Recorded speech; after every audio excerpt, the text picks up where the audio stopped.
दोस्तों, अगर आप सिंगापुर से पैसों का लेन देन करते हैं तो आपके लिए अच्छी खबर है। अब आप सिंगापुर से तुरंत का तुरंत मोबाइल से पैसा मंगा भी सकते हैं और तुरंत का तुरंत पैसा भेज भी सकते हैं। भारत से पैसों का लेन देन करने वाले सिंगापुर के लोग भी इस सुविधा का लाभ उठा सकते हैं। कहने का मतलब हुआ कि सिंगापुर और भारत के लोग अपने मोबाइल फोन से उसी तरह पैसे ट्रांसफर कर पाएंगे जैसे वो अपने अपने देश के अंदर करते हैं। इससे दोनों देशों के लोगों को अपने मोबाइल से तत्काल कम खर्च में फंड ट्रांसफर करने में मदद मिलेगी। लेकिन ये सब होगा कैसे? कितना पैसा आप मंगा सकते हैं और इसके लिए कौन सा मोबाइल ऐप अपने स्मार्टफोन पर डाउनलोड करना होगा और क्या ऐसा करना सुरक्षित रहेगा? बहुत सारे सवाल आपके मन में उठ रहे होंगे। आपके मन में उठ रहे सारे सवालों का जवाब आपको मैं इसी एपिसोड में आगे देने जा रहा हूं। बस आप कहीं जाइएगा नहीं, अंत तक वीडियो को देखिएगा। दरअसल भारत और सिंगापुर के बीच दोनों देशों से संबंधित त्वरित भुगतान प्रणालियों यानी एकीकृत भुगतान इंटरफेस यूपीआई और पे नाउ का उपयोग करके सीमापारीय सहबद्धता की शुरुआत हुई है। इससे होगा क्या, ये भी जान लेते हैं। आप तो जानते ही हैं कि यूपीआई का इस्तेमाल करके आप कितना आसानी से पैसों का ट्रांसफर करते हैं। कहीं पर भी सब्जी लेने जाते हैं, क्यूआर कोड स्कैन कर देते हैं, पैसा भुगतान हो जाता है। या फिर गूगल पे से पैसे का तुरंत भुगतान कर देते हैं कॉन्टैक्ट नंबर के जरिए, या फिर यूपीआई नंबर के जरिए, या फिर बैंक अकाउंट नंबर के जरिए तुरंत का तुरंत पैसों का ट्रांसफर आप कर देते हैं यूपीआई के जरिए। तो ऐसा ही अब आप सिंगापुर में भी कर सकते हैं और सिंगापुर से भारत में भी ऐसा किया जा सकता है। दोनों देशों में जो इकरार हुआ है उसके बाद यूपीआई पे नाउ सहबद्धता दोनों देश में दो त्वरित भुगतान प्रणालियों के उपयोगकर्ताओं को उनके संबंधित मोबाइल ऐप का उपयोग करके सुविधाजनक, सुरक्षित, त्वरित और लागत प्रभावी सीमापारीय निधि अंतरण में सक्षम करेगा। बैंक खातों या ई वॉलेट में उपलब्ध निधियों को केवल यूपीआई आईडी, मोबाइल नंबर, आभासी भुगतान पता यानी वीपीए का उपयोग करके सिंगापुर से भारत में या भारत से सिंगापुर में पैसा ट्रांसफर किया जा सकता है। शुरुआत में भारतीय state bank, Indian overseas bank, Indian bank और आईसीआईसीआई बैंक आवक और जावक दोनों तरह के विप्रेषण की सुविधा प्रदान करेंगे। मतलब भारत से सिंगापुर में भी इन बैंकों के जरिए पैसे भेजे जा सकेंगे और सिंगापुर से भारत में भी इन बैंकों के जरिए पैसे प्राप्त किए जा सकेंगे। जबकि एक्सिस बैंक और डीबीएस इंडिया आवक विप्रेषण की सुविधा प्रदान करेंगे। आवक मतलब सिंगापुर से भारत में जो पैसे पेमेंट होंगे वो एक्सिस बैंक और डीबीएस इंडिया इसके लिए प्लेटफॉर्म मुहैया कराएगा। सिंगापुर के उपयोगकर्ताओं के लिए यह सेवा डीबीएस सिंगापुर और लिक्विड ग्रुप, एक गैर बैंकिंग वित्तीय संस्थान के माध्यम से उपलब्ध कराई जाएगी।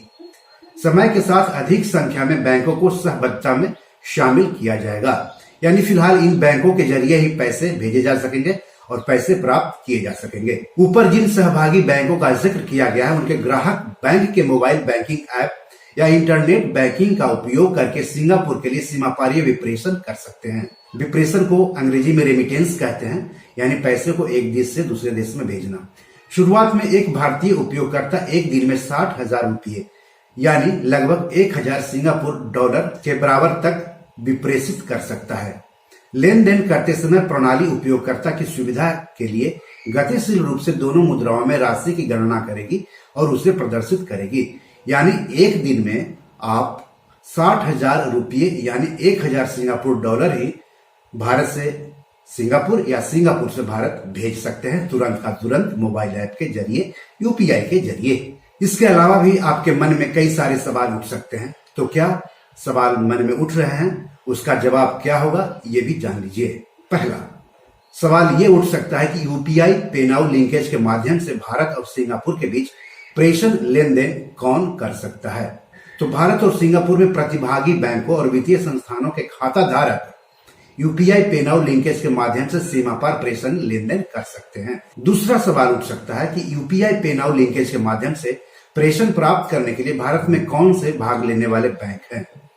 तो फिलहाल यूपीआई पे नाउ लिंकेज के माध्यम से प्रेषण प्राप्त करने के लिए भारत में भाग लेने वाले बैंक हैं axis bank, DBS bank India, ICICI bank, Indian bank, Indian overseas bank और भारतीय स्टेट बैंक। तीसरा सवाल उठता है कि वर्तमान में भारत में कौन से बैंक यूपीआई पे नाउ लिंकेज के माध्यम से प्रेषण भेजने में सक्षम है। मतलब इन बैंकों से सिंगापुर पैसे भेजे जा सकते हैं। तो फिलहाल यूपीआई पे नाउ लिंकेज के माध्यम से प्रेषण के लिए भारत में निम्नलिखित बैंक सक्षम हैं: ICICI bank, Indian bank, Indian overseas bank और भारतीय स्टेट बैंक। यूपीआई पे नाउ लिंकेज के माध्यम से भारत से सिंगापुर को धन प्राप्त करने और भेजने के लिए कौन से ऐप या प्लेटफॉर्म का उपयोग किया जा सकता है? तो प्रेषण प्राप्त करने और भेजने के लिए भारत के बैंक को उनके यूपीआई हैंडल और प्लेटफॉर्म निम्न अनुसार है। प्रेषण प्राप्त करने के लिए यानी सिंगापुर से भारत में पैसे प्राप्त करने के लिए एक्सिस बैंक है, उसका यूपीआई हैंडल है @एक्सिस बैंक और फीचरिंग ऐप है एक्सिस पे। डीबीएस बैंक इंडिया है, उसका यूपीआई हैंडल है @DBS और फीचरिंग ऐप है डीबीएस डिजी बैंक। आईसीआईसीआई बैंक है, उसका यूपीआई हैंडल है @ICICI और फीचरिंग ऐप है ICICI मोबाइल। इंडियन बैंक है, उसका यूपीआई हैंडल है @इंडियन बैंक और फीचरिंग ऐप है इंडओएसिस। इंडियन ओवरसीज बैंक है, उसका यूपीआई हैंडल है @IOB और फीचरिंग ऐप है भीम IOB पे। और स्टेट बैंक ऑफ इंडिया है, उसका यूपीआई हैंडल है @SBI और फीचरिंग ऐप है भीम SBI पे। अब भारत से अगर सिंगापुर भेजना है तो किसके जरिए आप ऐसा कर सकते हैं? तो आईसीआईसीआई बैंक है, उसका जो मोबाइल ऐप है उसके जरिए और इंटरनेट बैंकिंग के जरिए। इंडियन बैंक, उसका मोबाइल ऐप है इंडओएसिस। इंडियन ओवरसीज बैंक, उसके इंटरनेट बैंकिंग के जरिए और भारतीय स्टेट बैंक, उसका जो मोबाइल ऐप है भीम SBI पे, उसके जरिए आप सिंगापुर पैसे भेज सकते हैं। इसके बाद सवाल उठ सकता है कि क्या मैं भारत में किसी भी सहभागी बैंक के अपने खाते में प्रेषण प्राप्त कर सकता हूं, भले ही मेरा यूपीआई आईडी उस बैंक में पंजीकृत ना हो? तो इसका जवाब है कि जिस बैंक में उपभोक्ता का खाता है वर्तमान में उसी बैंक में पंजीकृत यूपीआई आईडी का उपयोग किया जा सकता है, दूसरे बैंक का नहीं। तो क्लियर है इस मामले में कि जिन बैंकों को ऑथराइज किया गया है, अधिकृत किया गया है भारत से सिंगापुर पैसे भेजने के लिए और सिंगापुर से भारत पैसे प्राप्त करने के लिए यूपीआई के जरिए, उस बैंक में अगर आपका खाता होगा तभी आप इसका फायदा ले सकेंगे। और उन बैंकों की लिस्ट मैंने आपको पहले ही बताई है।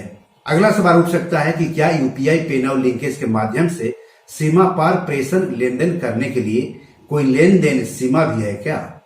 तो लिंकेज के माध्यम से सीमा पार प्रेषण लेन देन करने के लिए एक दिन में 60,000 रुपए की दैनिक लेन देन सीमा है, यानी लगभग 1000 सिंगापुर डॉलर।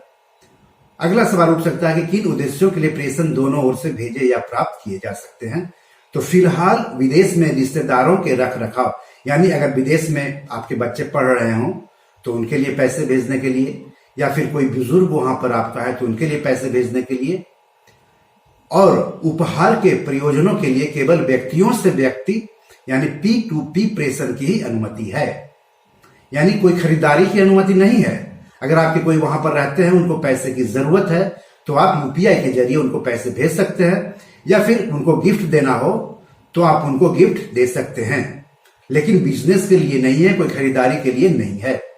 अगला सवाल उठ सकता है कि क्या लिंकेज के माध्यम से आवक लेन देन प्राप्त करने के लिए सहमति का प्रावधान है? हाँ, सिंगापुर से विप्रेषण प्राप्त करने के लिए भारत में भाग लेने वाले बैंकों के ऐप्स में ऑप्ट इन ऑप्ट आउट सुविधा है।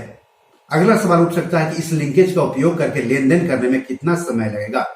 तो यूपीआई पे नाउ लिंकेज के माध्यम से लेन देन उसी तरह आसानी से किया जा सकता है जैसे यूपीआई या पे नाउ के माध्यम से घरेलू लेन देन में किया जाता है, और लेन देन 1 मिनट के भीतर पूरा किया जा सकता है। अगला सवाल उठ सकता है कि भारत से विप्रेषण भेजते समय उदारीकृत विप्रेषण योजना यानी LRS के अंतर्गत सीमाएं इस लिंकेज पर कैसे लागू होगी? यूपीआई पे नाउ लिंकेज लेन देन में उदारीकृत प्रेषण योजना के तहत विदेश में रिश्तेदारों का भरण पोषण और उपहार के उद्देश्य से केवल व्यक्ति से व्यक्ति यानी P2P प्रेषण की अनुमति है और निर्धारित LRS सीमा लागू होगी।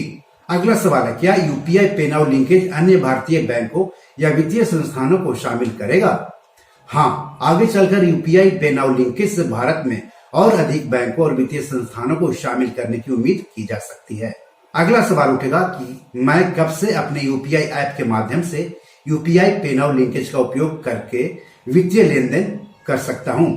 तो इसका जवाब है कि भाग लेने वाले बैंक चरणबद्ध तरीके से अपने संबंधित यूपीआई ऐप में एक अपडेट जारी करेंगे और ग्राहकों को अपने यूपीआई ऐप को अपडेट करना होगा ताकि वैश्विक प्रेषण सुविधा को उनके ऐप में सक्षम किया जा सके।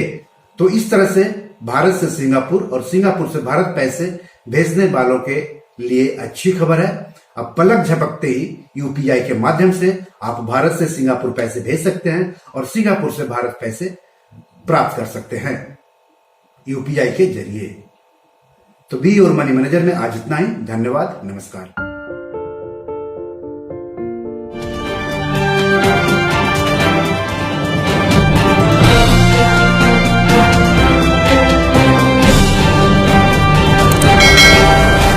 दोस्तों, ये मेरी 7 किताब है जो कि amazon.com पर पब्लिश है। आप इसे डाउनलोड करके पढ़ सकते हैं। इन किताबों के लिंक्स इस वीडियो के डिस्क्रिप्शन में दिए हुए हैं। इन 7 किताबों में से 5 किताब मनी मैनेजमेंट पर है, यानी पैसा निवेश करके अधिक पैसा कैसे कमाएं पर आधारित है।